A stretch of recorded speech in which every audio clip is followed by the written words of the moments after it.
Hi, welcome back to Focal Point AFR Talk. And we want to talk in this segment about sort of this civil war for the soul of the Republican Party. And it has a number of facets to it. But we just saw Nancy Pelosi saying, look, there will be no deal on the fiscal cliff, none, if we do not increase tax rates for the wealthy. I want you to get that. It's important that you understand that the Democrats do not want more revenue from the wealthy unless they get it through higher tax rates. They want higher tax rates because they want to punish the producers, the successful, and they want it to be seen that they are punishing them. The Republicans want to punish them, but they're talking about finessing it. Well, let's just leave the rates the same so it doesn't look like we're doing them any harm, and then we'll just kind of take away some of their deductions and we'll stick them to the wall that way. Well, that's the same difference if you're paying the taxes, and so I find that disingenuous and, very disappointing to hear Republicans talk like that. Now, here is Jason Chaffetz. There are some good guys, and here's one of them.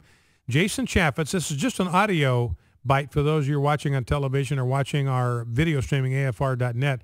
But Jason Chaffetz from Utah, he's one of the good guys. He's one of the true, genuine conservatives up there. And here's his reaction to this talk about a tax increase. You signed Grover Nordquist's pledge, I'm going to assume, because pretty much every Republican congressman did. Yeah, it's pretty much, yeah. So would you be fine doing a compromise where you would go against your signature on that pledge? I mean, if that's what it came to and you felt like there was a compromise on the table, would you be fine to say I do not this to the pledge? I do not. It was dramatic, wasn't that? It was dramatic.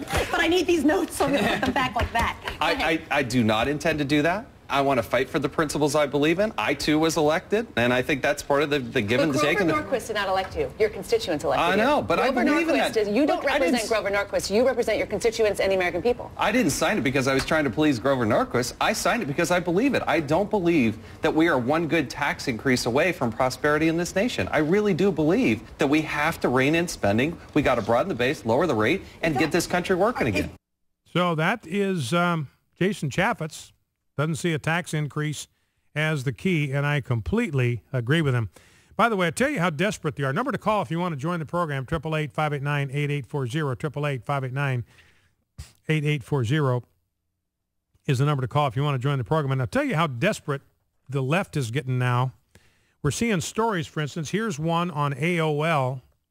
You know, what's happening is college students can't leave home or they have to move back home. And you've even got families moving in together because they can't afford their own place to live. And AOL, now this used to be considered a what would it be considered? It was undesirable. I mean, this was not the American pattern. The American path was toward independence.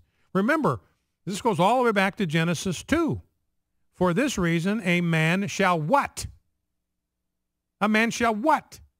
A man shall leave his father and mother and cleave to his wife, and the two shall become one flesh under their own roof with their own children, their own family, their own independent life. I mean, not that you don't maintain relationships and see each other on holidays and stuff like that. I'm not talking about that. But for this reason, a man shall what?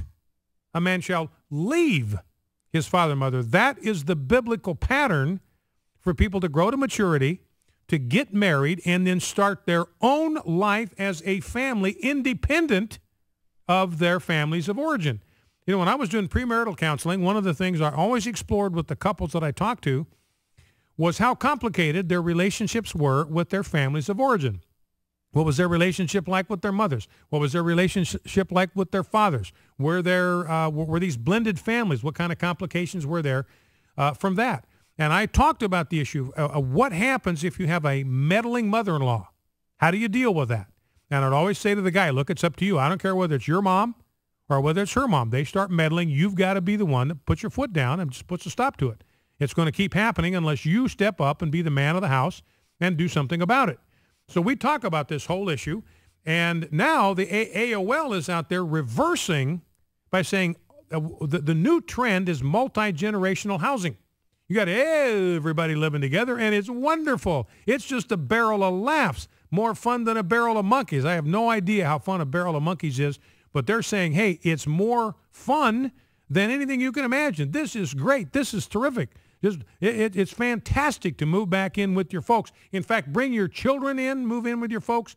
Bring your stepchildren, move in with your folks, get everybody in the same space. And here's the piece on AOL. Multi-generational homes, real estate's next big thing as more families share a space. Now, and what I'm saying is there may be a necessity to do this. I'm not saying that people never under any circumstances should do this. Do not misunderstand me. You may have to be prepared to share living quarters if you just simply can't afford your own space because of the Obama economy. So I'm not saying you never should do this under any circumstance. I'm not saying that at all. I'm just saying this is not the dream. And AOL's trying to turn this necessity into a virtue, into a dream. This is utopia. All these people crammed together under one roof. It's like the Philippines.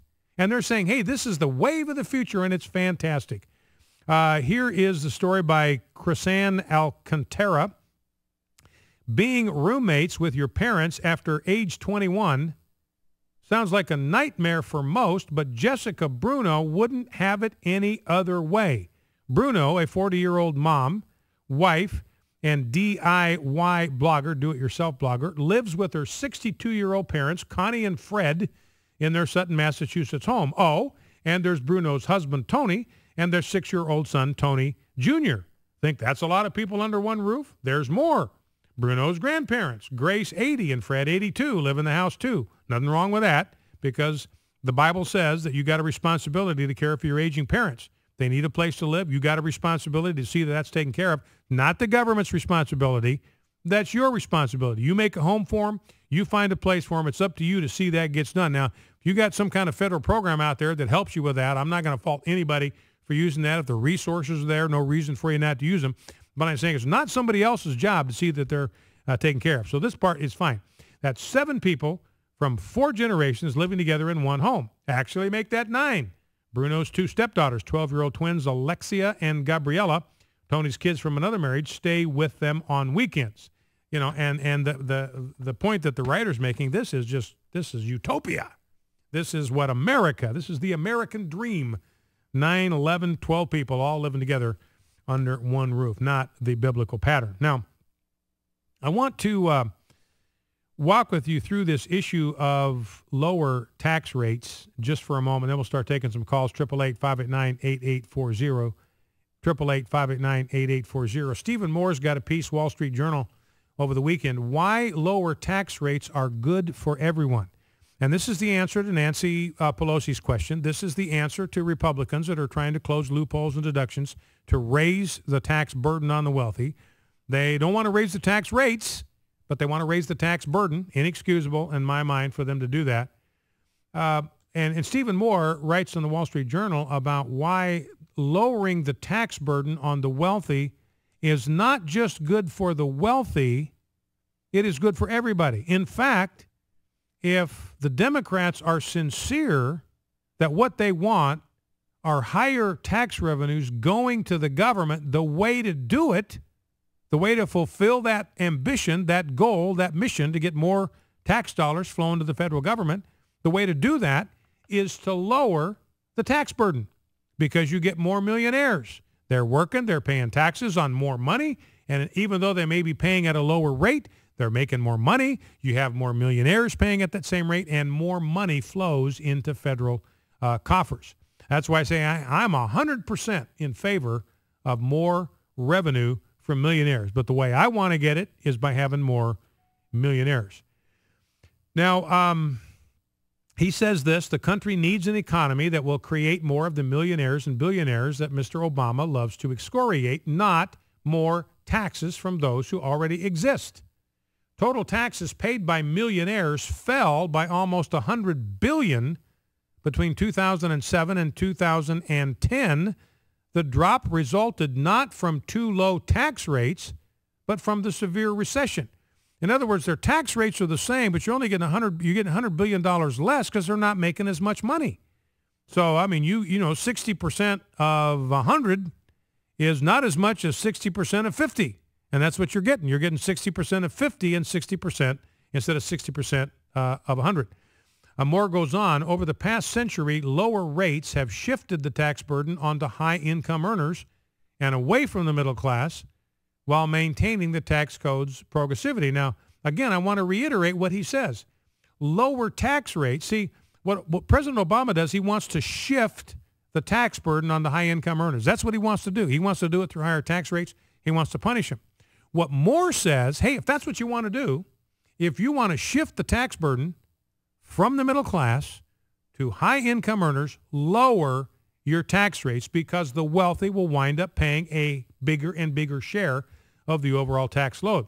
He goes back to the 1920s. In the 1920s, all tax rates were cut during the Calvin Coolidge administration. Top rate dropped from 73% to 25%. Between 1923 and 1928, benefited by lower tax rates, the economy surged, raising incomes and living standards for the middle class. Tax collections in real terms nearly doubled. And catch this, the share of taxes paid by those who made more than $100,000 a year, which is the equivalent of $1 million today, increased to 51% from 28%. Now, I'm going to walk through a couple of other examples when we come back out of the break, and then we'll take your phone calls.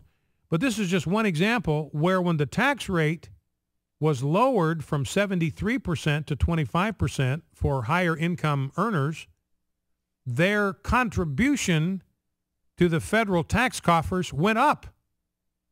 They were paying 28% of the total tax revenue that the federal government received before these tax rates were lowered. After Coolidge lowered the tax rates, their share of what was sent to the federal government went up from 28% to 51%. Now, the top tax rate, he says, rose in 1932 to 63% under FDR, to 79% in 1936, and to 90% during World War II, all under a Democratic president, FDR. And tax rates weren't reduced until the Kennedy administration, and we'll read about what happened under the JFK administration and his tax cuts when we come back. Focal Point AFR Talk, 888-589-8840 is the number to call. Stay with us. We'll be right back.